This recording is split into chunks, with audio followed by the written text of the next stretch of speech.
Welcome to the business meeting for Wednesday, August 19th, 2020. Please stand for the Pledge of Allegiance. Flag, United States of America, to the republic for which it stands, one nation, under God, indivisible, with liberty and justice for all. For all. Yes. Okay.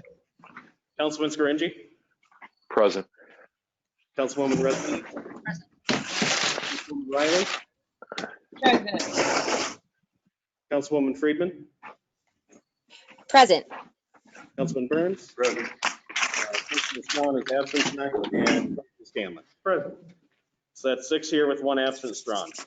Okay, on to reports and committee approval of minutes from the August 5th, 2020 business meeting. Councilwoman Resnick. Mr. President, I'd like to make a motion to approve the proposed business meeting minutes from our August 5th business meeting. Second. All in favor? Aye. Aye.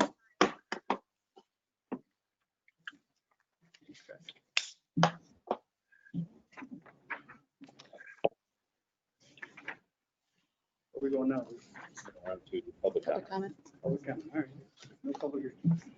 All right, we're in the public comment section now. You have 5 minutes to speak. Please be respectful. And call in. Lee will give the number right now. Residents wishing to participate in public comment may call in by calling 772-7101.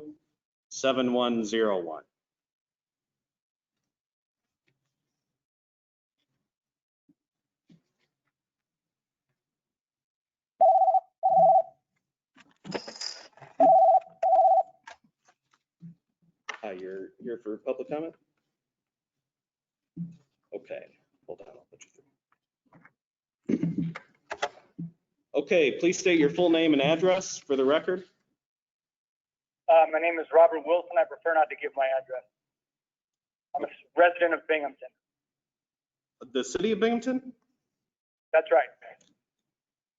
So, At Monday's work Ac- session, a according- representative from the, Mr. Wilson, Excuse me? according to our records, you live on Airport Road? That's the town of Maine. Or else have you moved into the city?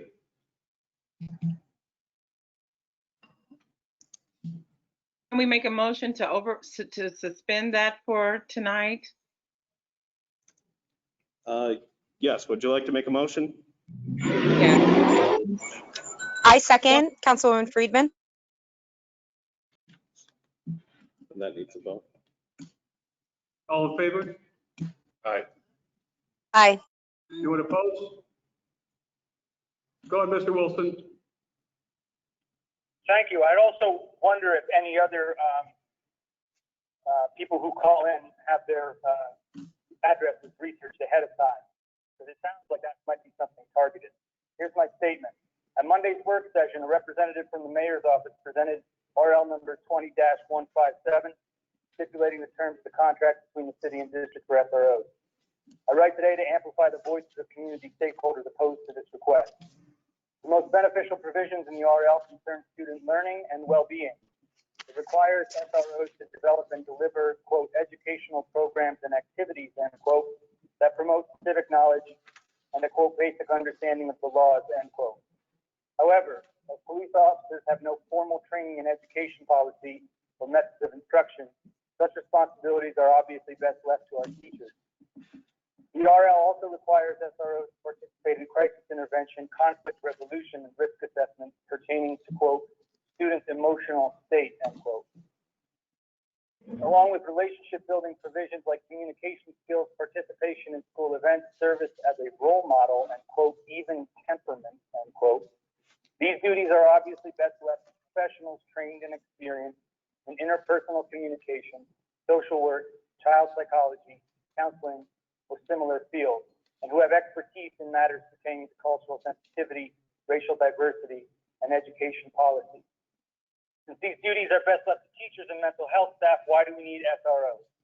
If we set aside the 27 provisions dealing with admin and HR, focus on the remaining 35, we see that 19 of them, or 54%, are explicitly concerned with law enforcement, criminal investigations, security inspections, juvenile delinquency, civil disorder, interrogations, searches, warrants, arrests, and the like. In short, policing. Accordingly, the RL requires SROs to be in uniform and carry a firearm. Of the remaining 16 items, only 3 emphasize relationship building, which the mayor's representative claimed is the SRO's primary function. 2 of these do not have any connection with policing at all, and the third only mentions it as part of the SRO's responsibility to, quote, promote the profession of police officer, end quote. When Councilwoman Friedman requested data on the benefits of school policing Monday night, Councilman Scaringi responded, quote, if there is not actual quantitative data, I think qualitatively it's important to know the position of the school district, end quote. Meaning he never heard dissent from district administrators, board members, or an unspecified number of teachers, staff, and students in his district. He made no mention of parents or families, did not indicate how many of the enthusiastic SRO supporters in his anecdotes were Black or POC. I wonder if any council members are able to name any targeted educational policy enacted at the federal, state, or local level which does not require any form of quantitative measurement to assess outcomes or impact. Perhaps the council could poll all students, parents, families, and community stakeholders of color in the district and ask whether they would like to spend $175,000 to have armed police officers grooming Black and brown school children for the school district pipeline all day, every day. Data from study after study show that discipline and policing in our nation's schools disproportionately target students of color and have a negative impact on school climate. For some time now, families and other community stakeholders in the Bingham School District have been demanding less policing and more investment in student well-being. Like the mayor, school board, and district administrators, this body has refused to listen to them. And since the council prides itself on being the mayor's lapdog and pretending race doesn't exist, I expect another such refusal tonight. You should also be ashamed of yourselves for looking me up. I'm a resident of this community for 12 years. I taught at the university for 11 of them. Shame on you for targeting me. Thank you. That number again to call in is 772-7101.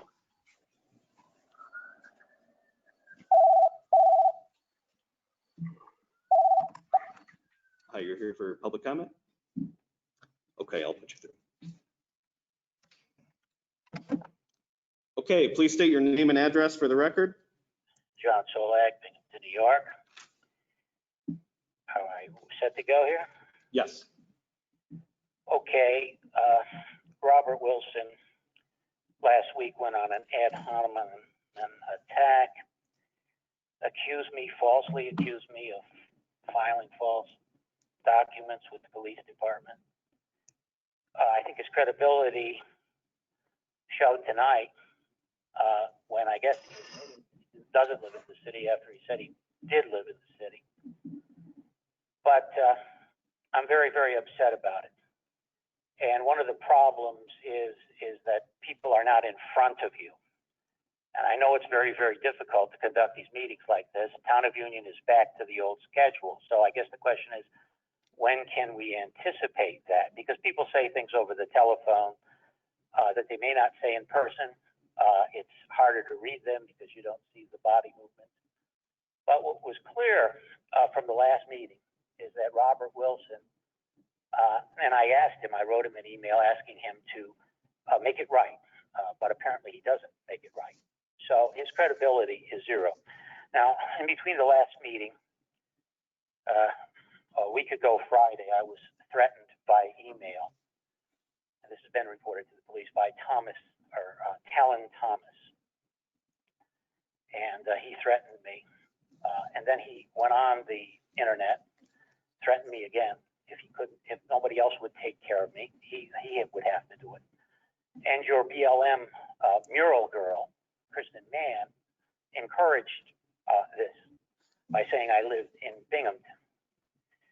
Now, when are we going to deplore this violence of these people, threatening me by direct email, assaulting me, taking my phone at Rec Park, kicking me in the face? When is enough enough? And I think you brought this on. I reread your so-called racism non-binding resolution.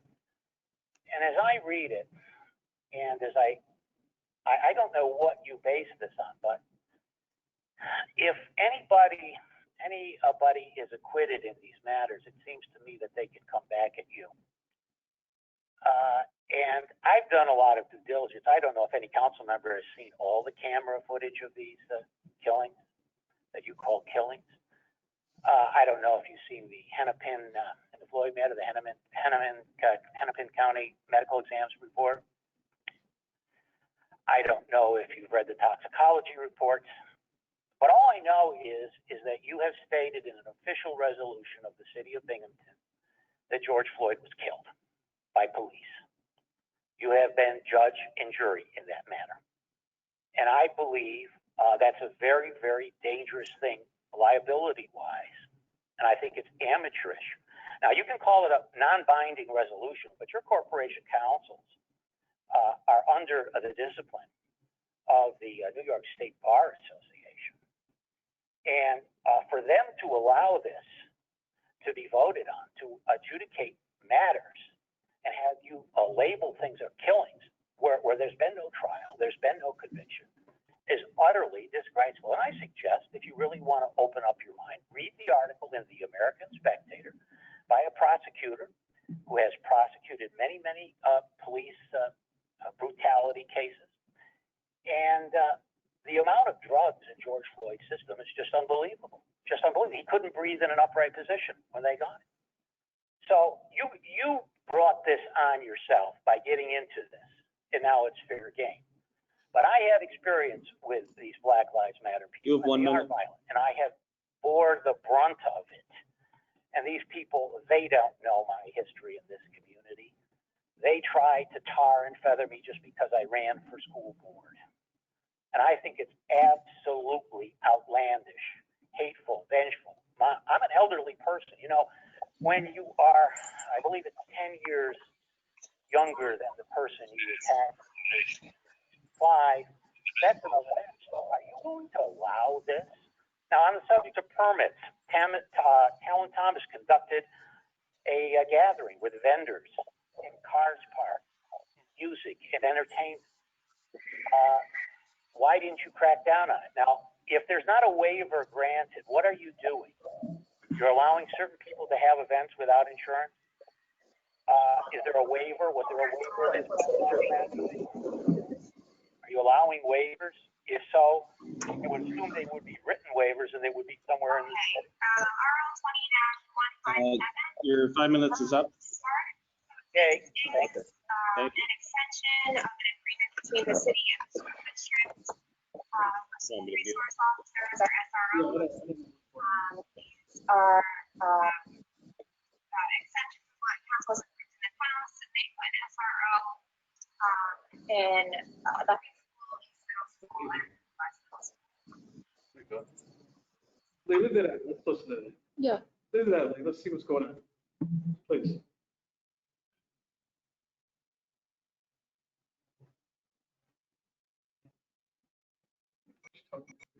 I don't know. This is Councilwoman Friedman. Was that a public comment that got cut off in the beginning? No, I think it was feedback from someone else's microphone. Oh, okay. I think we're good now. Okay. Anyways, if anyone else would like to call in for public comment, the number is 772-7101.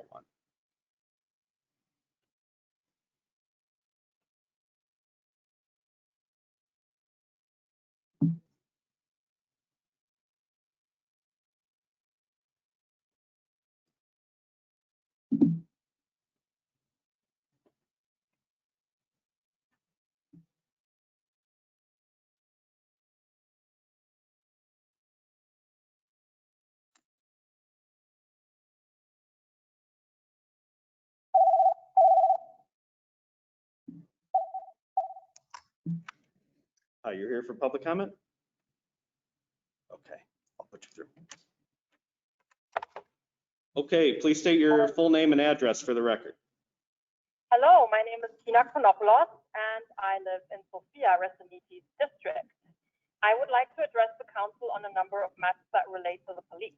First, the stakeholder coalition announced by Mayor David in June, following an executive order by the governor which requires that police forces must prove by April 2021 that they have engaged stakeholders in a public and open process on policing strategies and tools.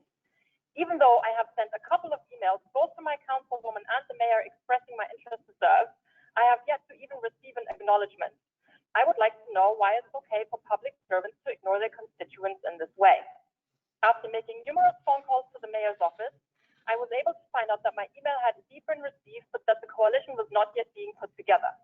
My most recent call this past Monday resulted in me being told that since the coalition doesn't need to complete its work by April, it is perhaps a bit too early for the mayor to be putting it together. I would like to know why this is taking so long. Other cities in the state have already started to work on this. I would also like to know what the process is for folks to become involved with this coalition. There is nothing that I can find anywhere about this, and yet the mayor said on Monday, the 15th of June, that his office is working now to create the stakeholder coalition and that we will also identify opportunities for public input over the coming weeks.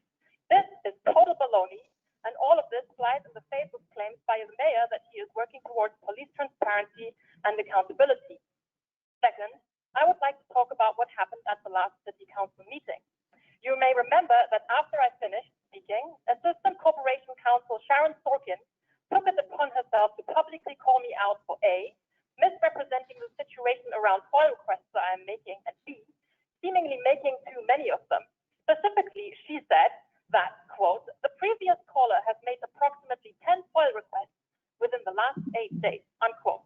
First of all, the implication and tone of that statement is that I'm somehow being either unreasonable or obstructionist. Second, it is untrue that I filed approximately 10 FOIL requests within the last 8 days. The correct number is 6. By the way, I'm not currently aware of a limit to FOIL requests one can make, but would be happy to be informed either by the city clerk or my councilwoman if such a limit exists. Third, one might argue that Corporation Counsel, by keeping tabs on my FOIL requests and informing the public about this, could be seen as suppressing or preventing me from submitting such requests. Fourth, when I said that the city is making it mighty hard for me and others to get their hands on disciplinary records or any other materials related to the work of the Binghamton Police Department, what I meant is that A, the city is choosing to follow the letter of the law rather than its spirit, and B, all sorts of hurdles are being thrown in my way, ranging from delaying tactics, such as claiming it will take up to 60 days to supply me with a document that is 10 pages long because lots of people are making requests, to endless legalese that only those with the privilege of holding a law degree are able to decipher. I will not let myself be intimidated by being called out in this way in public, and I will continue to file requests. By now, you're probably wondering why I'm making all these requests in the first place. Let me tell you, police departments across the nation, and Binghamton is a particularly egregious example, are unwilling to be transparent and do not want to be held accountable. And since this is so very obviously the case, I refer you to the fact that we in Binghamton have no civilian oversight of the police and almost nothing of substance is available via the Binghamton Police Department's website. Ordinary citizens and residents must request all sorts of documents in order to perhaps maybe one day manage to put together a request that will actually yield a result. If you look at police departments across the nation, you will find plenty of them that have websites with information about the kind of work they do. And don't let me forget to remind you that Utica, just up the road, has started to make disciplinary records of some of its offices available online. So I'd like to know from the city and city council members and indeed the police department, if you are so good at your job and are, as you claim, working towards accountability and transparency, why will you not make your disciplinary records and other pertinent materials available online? If you've got nothing to hide, then I don't understand why you keep hiding behind all sorts of legal loopholes. This is particularly astounding given the fact that Governor Cuomo repealed 50A of the Civil Rights Law and residents have the right to file requests under the Freedom of Information Act. In sum, since no one on the city council or anywhere else in the city government seems willing to hold the police accountable, it seems that the inhabitants of this city have to spend their extracurricular time doing your work for you. Please do better and perhaps educate yourself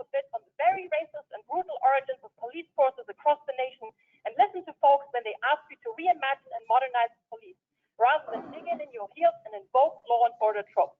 Thank you. Thank you.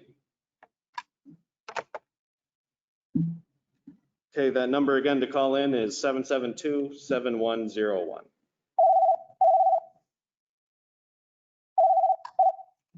Hi, you're here for public comment? Okay, hold on. Okay, please state your name and address for the record. Yes, my name is Ron Sywick. I live on the west side of Binghamton. Thank you for the opportunity to address the council tonight. I have two issues. As you're aware, a young lady lost her life and another was seriously injured walking home from the tennis courts at Rec Park last year. She was taken much too soon before she had a chance to blossom and live out what would have been a full, rich life. She died when she was struck by a car at the corner of Beethoven and Pine Street. A few months ago, I spoke with the mayor on the Binghamton Now radio program, and I asked if he could address the problem of speeding on Beethoven Street and Seminary Avenue Street bordering the park. I walk at the park every day. I witness cars, trucks, and even county buses traveling well above the speed limit of 25 miles per hour. I estimate that vehicles are traveling above that speed limit routinely, and most disconcerting, many are going at speeds, I'm sure, of 50 miles an hour and above. The park is frequented by many citizens of all ages, many young people, and the city's elders walk there. I suggest that you visit the park, witness the problem, stand on Beethoven or Seminary. For 10 or 15 minutes, you'll see cars going by there at very high rates of speed. It's dangerous.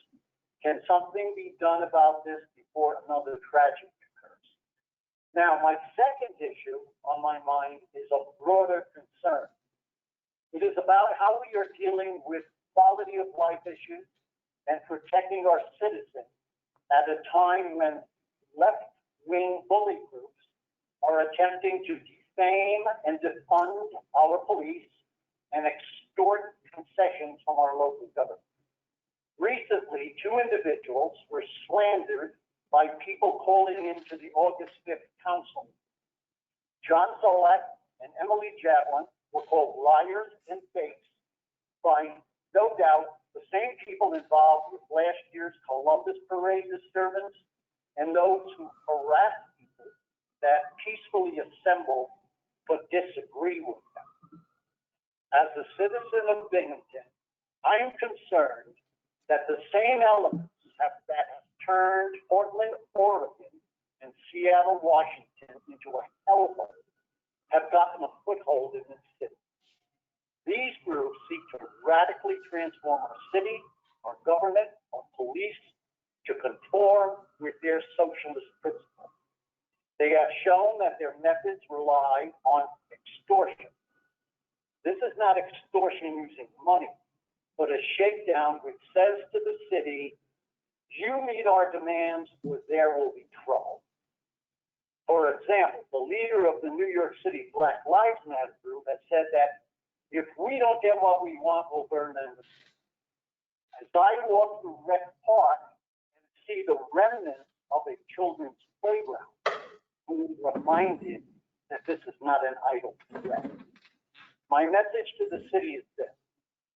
The only way to deal with bullies is to speak up. Placating and appeasing them will not work. As far as appeasement is concerned, remember this. An appeaser is one who feeds a crocodile, hoping it will eat them last. Thank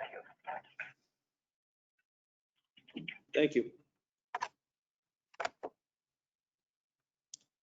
So that number again to call in is 772-7101.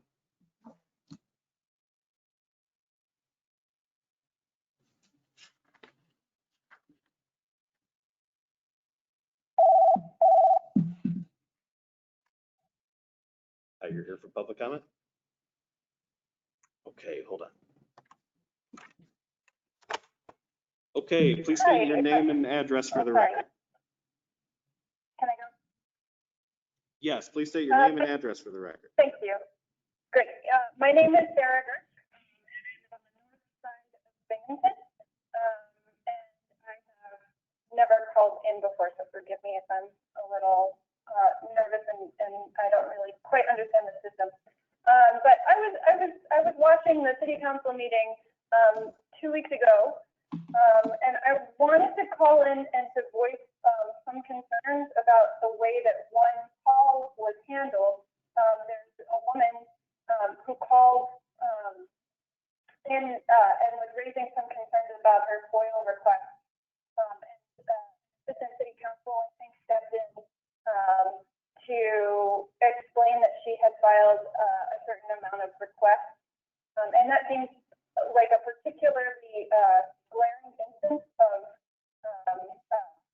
unethical behavior on the part of the council. I'm not sure what they were trying to do, but it seemed like the council was trying to shame the person or intimidate the person from saying what they wanted to say. And that seems like it's an ethical problem that the city, somebody who works in the city council's office did that. I was very concerned about that. And the other side of the coin is that I'm noticing that this one person who was filing FOIL requests, in order to find out more information about the way that policing works in Binghamton and in Broome County, was the person who was shamed when there are a lot of other people calling in with far more aggressive assertions of problematic people in this county. And it was concerning to me not only that this event happened, but that it happened to this particular person instead of several other kinds of phone people who had called in, instead of several other people who had called in. I would hope that the city council is reviewing its process for responding to people who call in to this council. Second of all, I want to actually agree with the previous caller on the issue of speeding in Binghamton. I live on the north side, and I live on Shenango Street, which is another relatively busy street, somewhat analogous to Beethoven, to Beethoven Street. And there are a lot of speeders on Beethoven. There are a lot of very loud motorcycles that our concern is not just that it's speeding, but also that there is sound disturbance that I'm sure breaks city ordinances, although I don't have an instrument to measure how many decibels each motorcycle is that goes by. But the real concern is police vehicles. There are police vehicles, and sometimes it's Binghamton City Police, often it's Sheriff's Department vehicles that go ripping down Shenango Street at a very high speed without their lights on. And several times my husband and myself have both almost been hit when we were crossing at the intersection of Bevier Street and Shenango Street, when we had the right of way and we had the green walking sign, when sheriff's vehicles were speeding through the intersection without looking specifically. So that's been a real problem for us. Finally, I just want to say that I don't see the issue of transparency in policing being addressed here in Binghamton. This is a moment, a cultural moment, when we are asking just to know what is going on in our own cities, and it's an issue of vital importance to us. And I don't see that taken up here in Binghamton. I wish I was personally able to find out more about the culture of policing here in Broome County and in the city of Binghamton. I wish there were more ways to do that. I too have watched the mayor's proclamation of forming some sort of citizen group to deal with the issue of policing in Broome County, and his lack of action to do that. And I am disappointed in that. And I hope that we can move forward in a way that fosters transparency, in a way that doesn't cater to people in society who are scared of, I don't even know what, are scared of social justice movements, and instead sees what needs to be done and does the work. Thank you very much. Thank you. Okay, that number again to call in is 772-7101. You're here for public comment? Okay, hold on, I'll put you through. Okay, please state your full name and address for the record. Hi, my name is Hannah Jones, and I live on Edward Street in Representative Riley's district of Binghamton. And I'm calling today to ask you to begin the process of defunding the police and investing in the communities of Binghamton that have been brutalized for decades by systems built to oppress them, neighborhoods where citizens face a disproportionate amount of poverty and have been living in poor housing conditions with little to no community resources. I think it's time that we divest from the police and invest in improving the general welfare of all citizens. The murder, and I stress that the murder of George Floyd, Breonna Taylor, Eric Garner, Freddie Gray, and the thousands that came before, and the many more that haven't even made the front page, are irrefutable evidence that policing is a violent action rooted in racism and white supremacy. I truly want to see the BPD work to actively build trust with the community that they serve and protect. And this is not an attack on their ethics per se. It's about a national movement to make the police department more accountable and transparent. And it's about the city demonstrating their commitment to that transparency and accountability. I've been researching how we as a community can create a safe environment for everyone, not just the white citizens. And one of the main ways that this trust with the community is going to be established is by facilitating a system of impartial citizen oversight, not unlike the proposal for a coalition by City Councilwomen Riley and Friedman. This is not a new idea, nor again is it, I just want to stress, a direct on the Binghamton Police Department, which in my experience has been taking my requests very defensively. Oversight is the bridge building mechanism between citizens and the police department that serves them. The mayor's proposal for a stakeholder coalition consisting of members of the police department inherently undermines the purpose. So in 2001, the Department of Justice actually published a thorough study called A Citizen Review of Police Approaches and Implementation by Peter Finn, which you can easily find online. And it was written primarily for local government officials and legislators. And so this is a really detailed report, and it gets into what the function of these oversight bodies might include, something like recommending changes in department policies and procedures and suggesting improvements in training, assisting the police or sheriff's department to develop or operate early warning systems for identifying problem officers. And I think we can all agree that that is not something that would undermine the credibility of the police. It's something that would be used to actually prove to the public that they are doing their jobs and they are taking everyone's safety seriously. And this DOJ report actually asserted that a citizen oversight committee has the potential to benefit everyone, all groups involved. Complainants feel satisfied when they have the ability to feel that a third party is investigating and holding police and sheriff's departments accountable.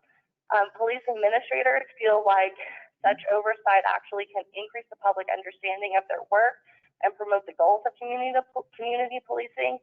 And it can also improve the quality of the department's internal investigations, as well as help discourage misconduct across the board. Elected and appointed officials feel like these types of oversight committees can demonstrate their concern for police conduct to constituents, which, as other people have expressed, I feel is really lacking from this board. It can also reduce the number, success rates, and amount of civil suits against the city or the county. And then overall, members of the community at large have felt that these programs can reassure the community that appropriate discipline is being handed out for misconduct. And so my point is that the city of Binghamton could greatly benefit from building a sense of trust and mutual respect with the citizens. But the Department of Justice study makes one thing very, very clear, and that is that there are serious limitations to what citizens can actually accomplish when the city doesn't cooperate.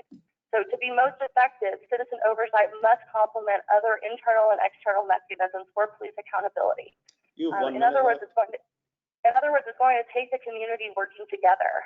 So since no such coalition has been formed, I have been working on reviewing the practices and culture of the BPD in an effort to provide more oversight and investigate misconduct.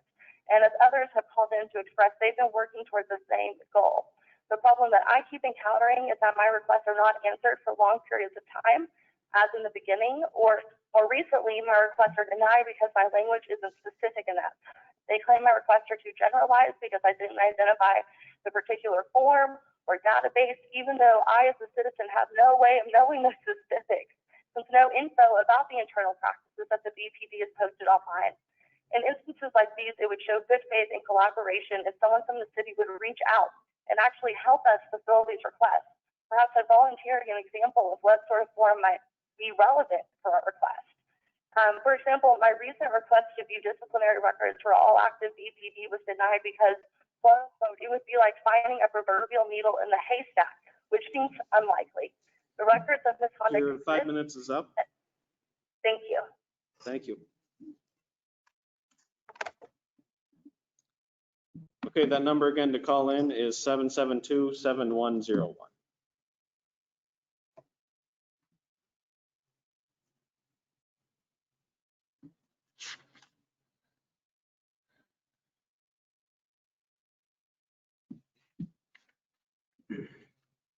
One more minute, Lee, okay? Okay.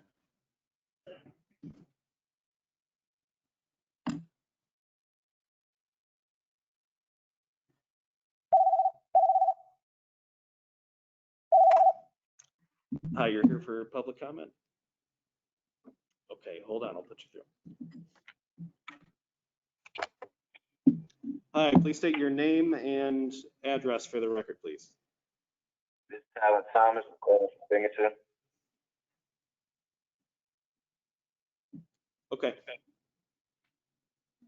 You have 5 minutes. It's a whole lot I want to say, but I'm not going to get into it. I guess I'll just wait for the next city council meeting. I just want to give a shout out to my city. I love all y'all. Keep working hard, making history. Binghamton nationwide. Keep up the good work. And forget the naysayers. I'm all for this. Love y'all. Thank you, John. Thank you. Okay, that number again to call in is 772-7101.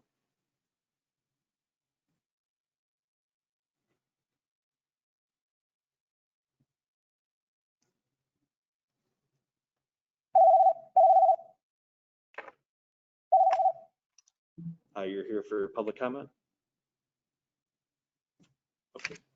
Okay, hold on. Okay, please state your name and address for the record. Yes. Deborah Hogan, City of Binghamton resident. Okay. Council President, council members, was very disturbed to hear the comments of two callers ago. The young lady obviously is very passionate about her work, but if she actually lives on Edward Street, somehow she has not run into Mary Webster, who is a co-founder of Safe Streets. She was my mentor some 25 years ago when we were looking to do a neighborhood watch program in the city of Binghamton. One of the things about Mary's group, the residents, the small business owners, even Horizons Federal Credit Union have worked together with the Binghamton Police Department and past city council members to create that community police partnership.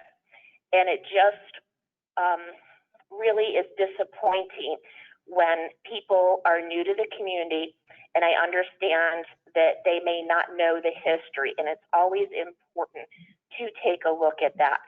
And one of the, I would say, triumphs of Safe Streets is that community relationship that they forged with our police department under community policing. Actually, there was a carve out of a separate and distinct car post in the West Side First Ward neighborhood surrounding Edward Street in relation and in conjunction to criminal activity, especially drug activity. There was dog fighting, and that community worked together with the mayors to create that car post.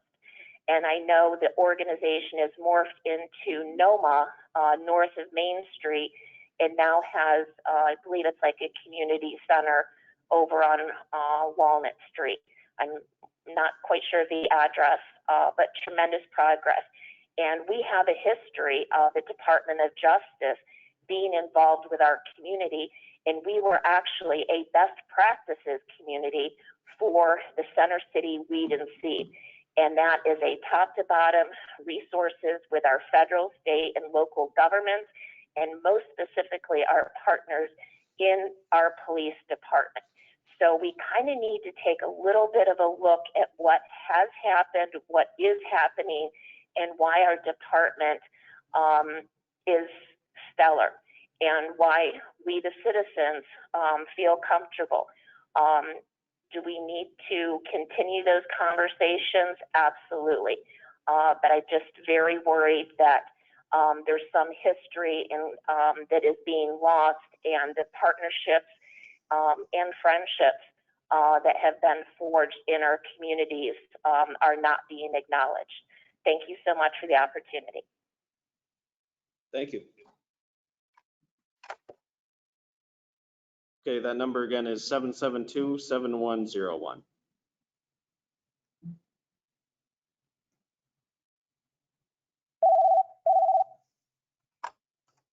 Hi, you're here for public comment? Okay, hold on, I'll put you through. Okay, please state your name and address for the record, please.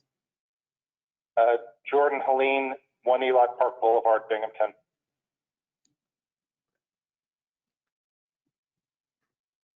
You have 5 minutes. Okay. Go anytime? Yes. Okay. I'm calling regarding the school resource officer contract renewal. I don't support renewing this contract. From everything that I've read, there's no evidence that it actually keeps schools safer. In the long run, it doesn't reduce incidents of, serious malconduct or violence in schools. It just seems to be part of the school to prison pipeline that sends black and brown youth into prison. I'm especially disappointed as a council District 1 resident, that my council member apparently supports it without having any idea what the quantitative benefits of it are, just sort of on a feeling that it's a good idea. That's not good enough. We need to actually stop the school to prison pipeline. So I encourage the council to vote against renewing the contract. Thank you.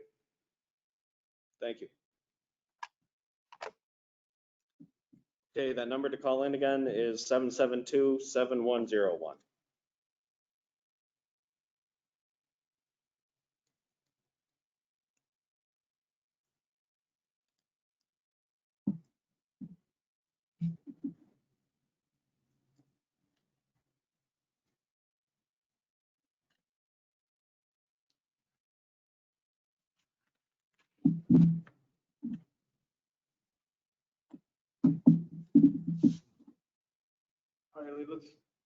All right, we're going to move forward with the agenda.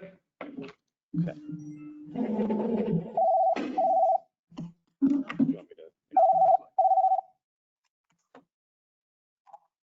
All right, introductory ordinance 20-74, considered finance, Councilwoman Ressinetti, please. Thank you, Mr. President.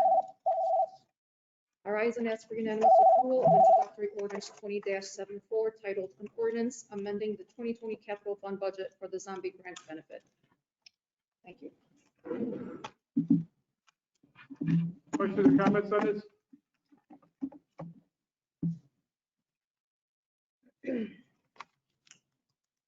Someone want to call the question? Question. Oh, maybe I can't because I introduced it. Oh, yeah, you're fine. Question McCall? Sorry, call a question. My microphone was muted. Thank you. Okay, so Councilman Scringy, Aye. Councilwoman Rosinetti, Aye. Councilwoman Riley, Aye. thank you. Councilwoman Friedman, Aye. Councilman Burns, Aye. President Scanlon. Aye. That's 6 ayes, 1 absence drawn. Introductory ordinance 20-25, considered employees. Councilman Scringy, please.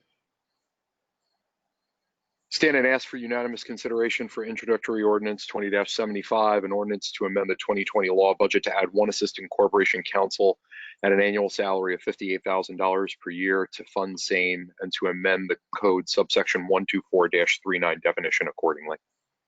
Second. Comments? Call for question. Question been called? Councilman Scaringi, Aye. Councilwoman Resnetti, Aye. Councilwoman Riley, Aye.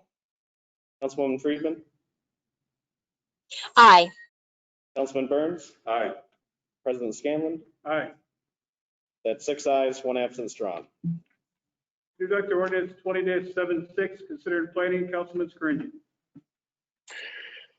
Stand and ask for unanimous consideration for introductory ordinance 20-76, an ordinance amending the code of the city of Binghamton, chapter 18, boards, commissions, and committees, article 6, commission on architecture and urban design, subsection 18-47, powers and functions to provide for small wireless facilities aesthetic design standards.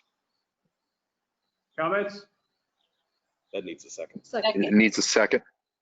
You got it, yep. Call the question. Question been called? Councilman Scaringi, Aye. Councilwoman Resnetti, Aye. Councilwoman Riley, Aye.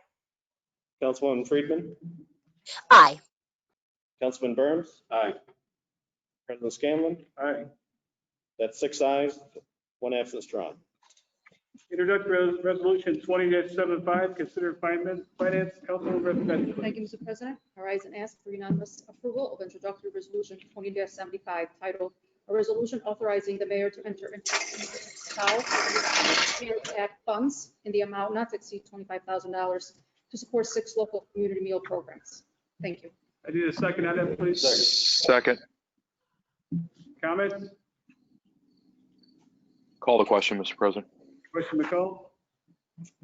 Councilman Scaringi, Aye. Councilwoman Resnetti, Aye. Councilwoman Riley, Aye. Councilwoman Friedman, Aye. Councilman Burns. Aye. President Scanlon. Aye. That's 6 ayes, 1 absent, drawn.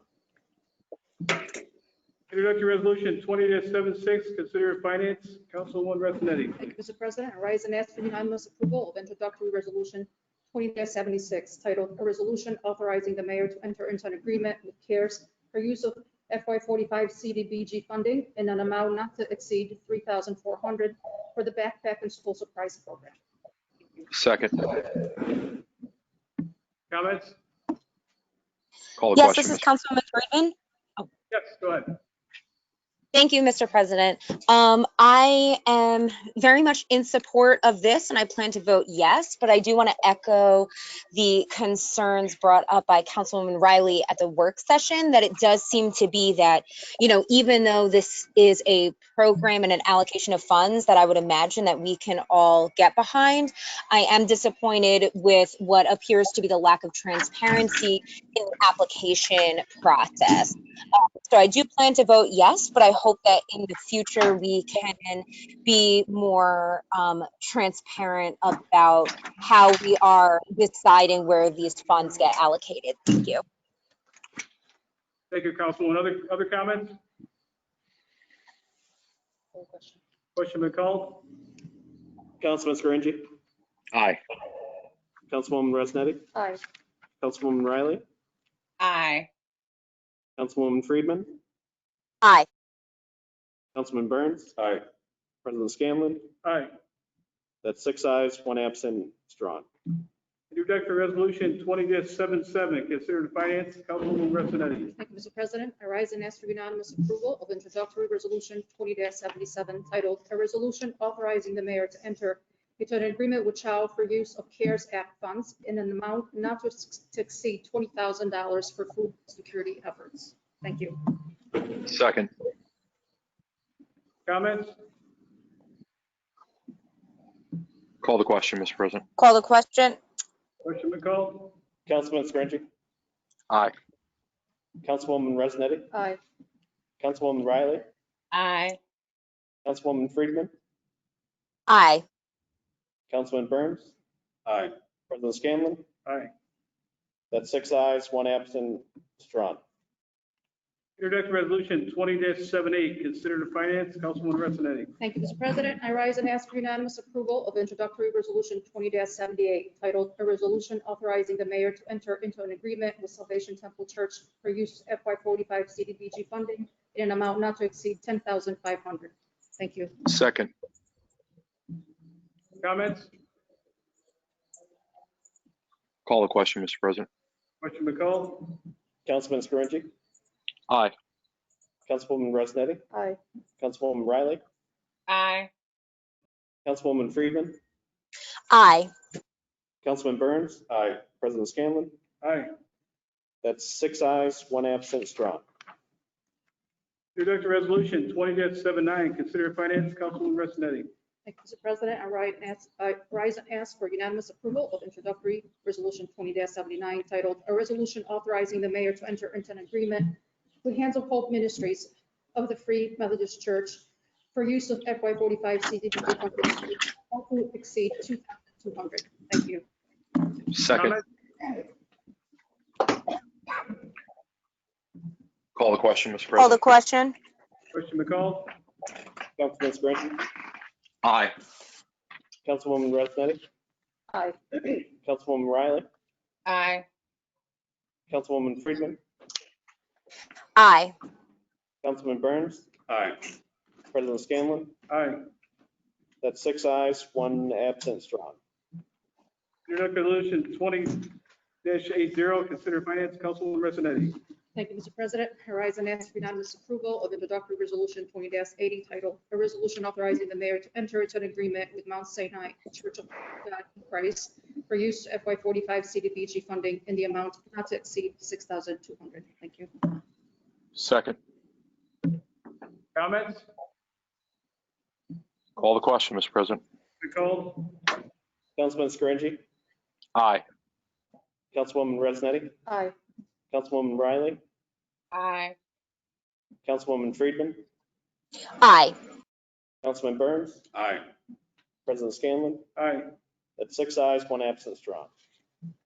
Introductory resolution 20-81, considered in finance, Councilwoman Ressenetti. Thank you, Mr. President. I rise and ask for unanimous approval of introductory resolution 20-81, titled "A Resolution Authorizing the Mayor to Enter into an Agreement with House of Worship Church of God in Christ for use of FY45 CDBG funding in the amount not to exceed $11,000." Thank you. Second. Comments? Call the question, Mr. President. McCall? Councilman Scaringi, Aye. Councilwoman Resnetti, Aye. Councilwoman Riley, Aye. Councilwoman Friedman, Aye. Councilman Burns. Aye. President Scanlon. Aye. That's 6 ayes, 1 absent. It's drawn. Introductory resolution 20-82, considered in finance, Councilwoman Ressenetti. Thank you, Mr. President. And this approval of introductory resolution 82, titled "Resolution Authorizing the Mayor to Enter into an Agreement with Greater Faith and Deliverance Ministries for use of FY45 CDBG funding in the amount not to exceed $16,500." Thank you. Second. Comments? Call for question. Question McCall? Councilman Scaringi, Aye. Councilwoman Resnetti, Aye. Councilwoman Riley, Aye. Councilwoman Friedman, Aye. Councilman Burns. Aye. And President Scanlon. Aye. That's 6 ayes, 1 absent. It's drawn. Introductory resolution 20-83, considered in finance, Councilwoman Ressenetti. Thank you, Mr. President. I rise and ask for unanimous approval of introductory resolution 20-83, titled "A Resolution Authorizing the Mayor to Enter into an Agreement with River Life Ministries for use of FY45 CDBG funding in an amount not to exceed $8,600." Thank you. Second. Second. Comments? Call the question. Question McCall? Councilman Scaringi, Aye. Councilwoman Resnetti, Aye. Councilwoman Riley, Aye. Councilwoman Friedman, Aye. Councilman Burns. Aye. President Scanlon. Aye. That's 6 ayes, 1 absent. It's drawn. Introductory resolution 20-84, considered in municipal and public affairs, Councilwoman Ressenetti. Mr. President, I rise and ask for unanimous approval of introductory resolution 20-84, titled a resolution authorizing the mayor to enter into an agreement with Metro Electric Corporation for emergency confined space rescue at Wilson Hospital. Thank you. Second. Comments? Call the question. Call the question. Mr. McCall? Councilman Scaringi, Aye. Councilwoman Resnetti, Aye. Councilwoman Riley, Aye. Councilwoman Friedman, Aye. Councilman Burns. Aye. President Scanlon. Aye. That's 6 ayes, 1 absent. Strong. Introductory resolution 20-85, considered in finance, Councilwoman Resnetti. Thank you, Mr. President. I rise and ask for unanimous approval of introductory resolution 20-85, titled a resolution authorizing the mayor to enter into an agreement with First Ward Action Council for use of FY45 home CHDO funding for rehabilitation of 33 Linden Street and to support future housing development projects with the Broome County Land Bank. Thank you. Second. Second.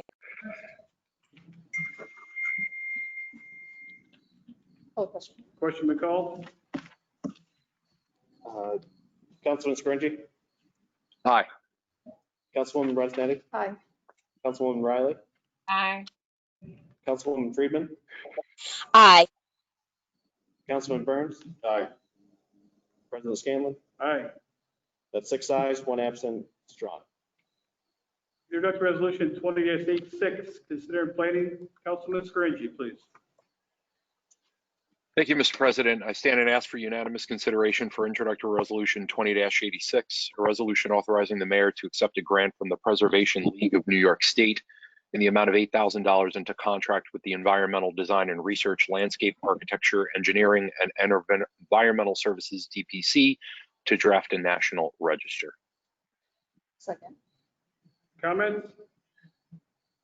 Call the question. Question McCall? Councilman Scaringi, Aye. Councilwoman Resnetti, Aye. Councilwoman Riley, Aye. Councilwoman Friedman, Aye. Councilman Burns. Aye. President Scanlon. Aye. That's 6 ayes, 1 absent. Strong. Introductory resolution 20-87, considered in finance, Councilwoman Resnetti. Thank you, Mr. President. I rise and ask for unanimous approval of introductory resolution 20-87, titled a resolution authorizing the mayor to enter into agreements with various small businesses for distribution of COVID-19 CARES Act funds. Thank you. Need a second, please? Second. Comments? Call the question. Question McCall? Councilman Scaringi, Aye. Councilwoman Resnetti, Aye. Councilwoman Riley, Aye. Councilwoman Friedman, Aye. Councilman Burns. Aye. President Scanlon. Aye. That's 6 ayes, 1 absent. Strong. Introductory resolution 20-88, considered finance, Councilwoman Resnetti. Thank you, Mr. President. I rise and ask for unanimous approval of introductory resolution 20-88, titled a resolution authorizing the mayor to enter into agreements with various non-for-profit businesses for distribution of COVID-19 CARES Act funds. Thank you. Second. Comments? Yes, President. Yes, This is Councilwoman Riley. Yes. I just want to make sure those that are watching understand that these resolutions that are being introduced are the first step in the phase to distribute the funds that the city of Binghamton received for the CARES Act funding. Based upon the conversations we had during the meeting on Monday, we know that the application process will begin again, both for businesses as well as nonprofit organizations, so that we can make sure the city is supporting the needs of those businesses and nonprofits that were affected by the COVID virus. So I just wanted to highlight that again in case people did miss the Monday meeting when we talked about the allocation. And hopefully this will encourage everyone to let others know, as well as stay in tune when the new date and the new application process will begin again. Thank you. Thank you, Councilwoman. Other comments? Yes, this is Councilman Friedman. Yes. Thank you, Mr. President. I would like to disclose that one of the nonprofits that's listed that is benefiting is Family Planning of South Central New York, who's my employer. So I would like to abstain from this vote. Thank you. Thank you, Councilwoman. Yes. Mr. I'd like to disclose that I as well am a board member for one of those not-for-profits, so I will be abstaining as well. Thank you, Councilman. Councilman Scaringi, you had a comment? Yeah, Mr. President, point of order. As the proper reasons were denoted per our chamber rules, I'd like to make a motion to allow both Councilwoman Rezinetti and Councilwoman Friedman to abstain from this vote. Okay, Mr. Councilman Burns seconded that, okay? All in favor, Lee? Yes. All in favor? Aye. Anybody against? Point of order, do me, Councilman Friedman and Councilwoman Rezinetti vote on this allowing ourselves to abstain, or do we abstain from this vote as well? So wait. Lee says you're allowed to vote on it, yes. But you're allowed to vote on what? Okay, so I vote aye to abstain. Mr. Chairman, this is a matter of order. This is Brian Seacrest. Mr. Rezinetti will be voting to allow Mr. Friedman to abstain. Ms. Friedman will be voting to allow Mrs. Rezinetti to abstain. That's why they're allowed to vote. Thank you for clarifying. Angela, could you reiterate that? Because I couldn't hear Brian. Could you tell? Brian said because Councilwoman Friedman is going to vote in this process, as well as Councilwoman Rezinetti, they're going to vote on the others' ability to abstain. They're not voting for their own right to abstain. Okay, all right, thank you. Thank you, Brian. Other comments on this? Call the question, Mr. President. McCall? So I just say abstain on this one? Correct. Councilman Scaringi. Aye. Councilwoman Rezinetti. Aye. Abstain. Well, you're Abstain, right, abstaining. right. Okay. Councilwoman Riley Aye. and Councilwoman Friedman, you'd like to abstain? Correct, I would like to abstain. Okay. Councilman Burns Aye. and President Scanlon. Aye. So that's 4 ayes, 2 abstentions, Rezinetti and Friedman, and 1 absence drawn. Okay, and a communication from council members, and tonight we start with Councilman Scaringi, please. Thank you, Mr. President. Just wanted to add, I believe during public comment this evening, there were 1 or 2 statements regarding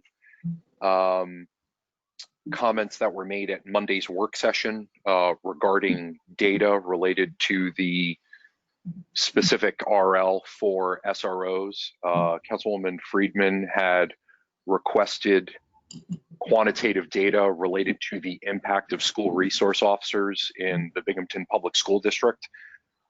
My comment back to that was, quote, if, keyword if, there is not actual quantitative data related to anything that might be preventative, I think qualitatively it is important to know the position of the school district, end quote. You can find that at 13 minutes and 56 seconds as the YouTube video is available publicly. So the position that I would be against quantitative data is 1, incorrect. 2, would be incredibly hypocritical of me to say, considering that sub A, I teach economics, and B, I look at data all the time, and C, as a point of an example, one of our colleagues, Councilman Burns, spoke very passionately publicly on the record about one of his family members who teaches in a public school district and does not have the availability of an SRO. So anybody who deals with data knows that both quantitative and qualitative means are both different ways of objectively analyzing a situation. So that is not an assertion against data or assuming that there is no quantitative data, because I do not work for the Binghamton School District, so I wouldn't know that. So I wanted to A, clarify that, and B, re-clarify that it is absolutely proper for Councilwoman Friedman to ask for quantitative data. Thank you very much. Thank you, Councilman. Councilwoman Restinetti, please. Okay, talked a lot already tonight, so I'll make this very quick. Some exciting news, as you all know, the rebuilding of our space started at Rec Park. It's just so exciting. I was there yesterday, and it's just heartwarming. It's, again, and I keep saying this over and over again, but I just feel very passionate about it. It really is a testament as to how much more we have in common and how much we care about our community, really, than anything that than our differences, I guess. So I'm really happy about that. Pay attention, it will be done before you know it, I think about a week or so. A big thank you to Public Works from some of the folks that I met with last week in the neighborhood meeting we had. They were so happy with Public Works and just the work they've been doing, the service they're getting, and they wanted me to publicly thank them. And lastly, let's see, schools start soon. Colleges start. Binghamton University starts next week.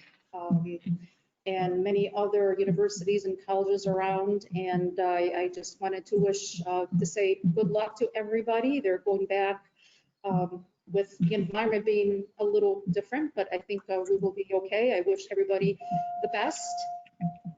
And lastly, next time we meet, it's going to be September. So enjoy the last few days of whatever we have left in August and the updated upcoming Labor Day weekend holidays. So thank you. I think Councilwoman Riley, please. Good evening, everyone. Thank you for that, President Scanlon.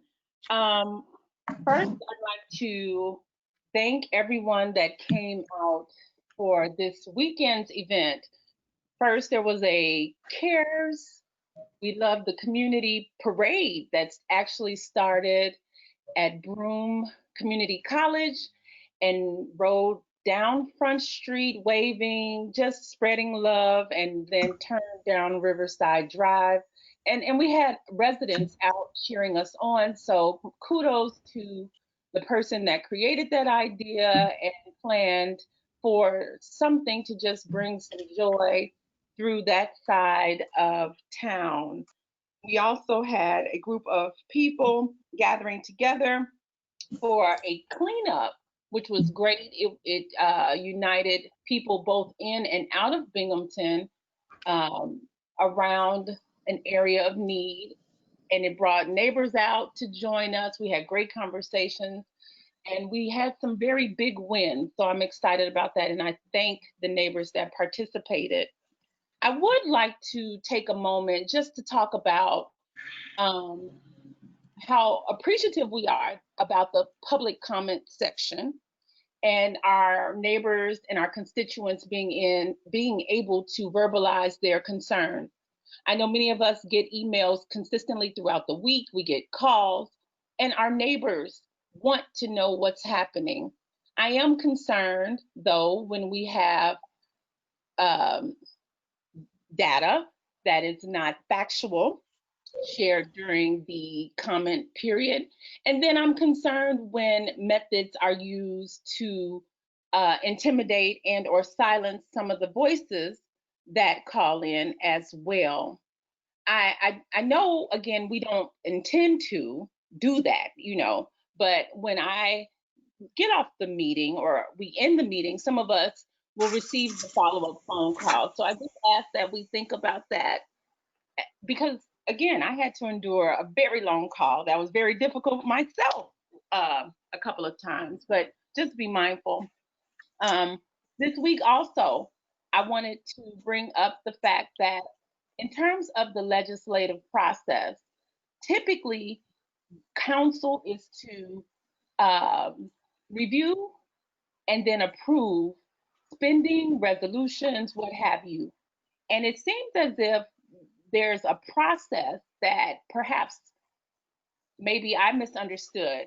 Some of the press releases and press conferences announce things that have been approved or announce things that are going to happen that oftentimes we don't even know about. And our constituents come and they ask, well, how come I didn't know about this? And I honestly will say, well, I didn't know about it either.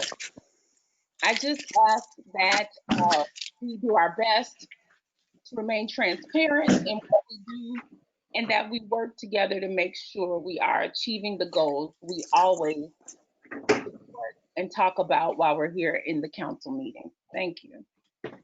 Thank you, Councilwoman. Councilwoman Friedman, please. Thank you, Mr. President. Good evening, everyone who is here in person and also listening digitally as well. I attended an event this weekend. It was a Lift the Spirits parade that started at SUNY Broome, and I decorated my car. In fact, it's still painted. I'm looking at it right now to remind people that it is not too late to complete the census. There's actually about 6 more weeks where people can self-respond to the census, either online, over the phone, or by mailing in a census form. And completing the census is very, very important because it dictates the allocation of almost $700 billion in federal funds, and also helps Binghamton be represented, get our fair share of representation as well, based on the population count. If people do not respond, self-report to the census, there will be census enumerators that have started on August 11th or 12th, so sometime last week. The enumerators have started coming around in person. So they will always have a badge, and they'll have census logo on their gear. And it's important, obviously, to open the door and respond and be honest. And it's not, they will never ask for any information like a credit card number, or, they will never ask for donations or anything like that. There was one other thing that I wanted to bring up. Oh, yes. Sorry, it took me a second, but there is a survey that I will post on my city council Facebook page to solicit input on the Columbus Park, or some people call it the Assata Shakur Park, improvements. So we want to hear from the community what would make this park a better place, because we do have a lot of money that's going into improving that park. So again, I will post that link on my city council Facebook page. And lastly, I did want to address the issue of transparency, because that was brought up multiple times tonight. And if information is withheld, even if it is unintentionally so, or accidentally withheld, that is still that can be dangerous, right? Because the people who have the information are those that can wield power over those who do not have the information. And as a governmental body, it is so, so, so important for us to be as transparent as possible. So that includes things like, FOIL requests, or releasing records, or, I would wager also continuing to allow people to call into the meetings and stream the meetings even after we go back to meetings in person, because it is an accessibility issue as well. So, I think we really, really need to address transparency, because it is a very serious issue. And we have heard feedback from several constituents that they feel that the council and the city of Binghamton government is not being as transparent as it ought to be. So we have to keep that in the forefront of our minds as we continue to operate together. Thank you. Thank you, Councilwoman. Now to Councilman Burns, please. Thank you, Mr. President. A couple of things. The SRO officer contract, we're going to sign with the school board. I had said that my daughter is a principal, she's a principal of a school locally, and that she had to actually fight to get the SRO officer, and that she loves having it because of the shootings around the country at schools. She wasn't feeling protected. She felt very open that somebody could just come in and start shooting as they had around the country. So I do like the idea of the schools being protected with somebody that is armed inside the school. However, I think there was some good points made about some of the duties that this officer has been given. I mean, the list that Mr. Wilson gave, I myself, when I looked at it, I thought, well, these things are listed that over the last few months since the killing of Mr. George there, that, you know, we've all been saying that the police are shouldn't be psychiatrists, and they shouldn't be social workers and all that sort of thing. And we put that on them, you know. And I'm going to talk to a couple of folks I know on the school board and some that I don't know, and talk about exactly what they really want this SRO officer to do. You know, when it comes to children being, you know, I mentioned the other night, if there's a fight, and we're going to get that information about how many arrests are made, but, you know, I know that when I was a kid, I would get in a fight and I'd get suspended. Now, if it was an SRO officer, would I have gotten, would something bad, something worse happen to me because of that? And I don't want that sort of thing to happen to students in the Binghamton School District. Also, there was callers that talked about the executive order by the governor. And I feel that, you know, the new policing law, the executive order. And I'm looking forward. I'm not sure exactly how the committee is going to be set up, but I'm looking forward to us as a council discussing it and making sure that the transparency that the governor is demanding of us, that make sure that we make sure that that is included in the law. So I want those callers to know that I'm listening to you, and it's my intention to make my voice heard, which would be your voice when it comes to this new law. Lastly, the Southside Neighborhood Assembly, which includes Phil's district and my district. We are having a cleanup on August 29th. We'll be meeting at the Southside Commons, which is right next to the rest, in between, right next to the restaurant there, right by number 5. And we'll be meeting in there at noon on the 29th. I'll be advertising it on both my Facebook pages and my friend Richard Genasio. The two of us were trying to come up with a Facebook event. We need a teenager to help us because we can't seem to quite get it right. But we will have that done, and we'll be inviting everybody on our friends list from the south side. However, anybody from on any side of town is welcome to come and help us clean up. It's a great way to get to know your neighbors. And that's about it for me. Thank you very much. Thank you, Councilman. I'll take a motion to adjourn. So moved. So move.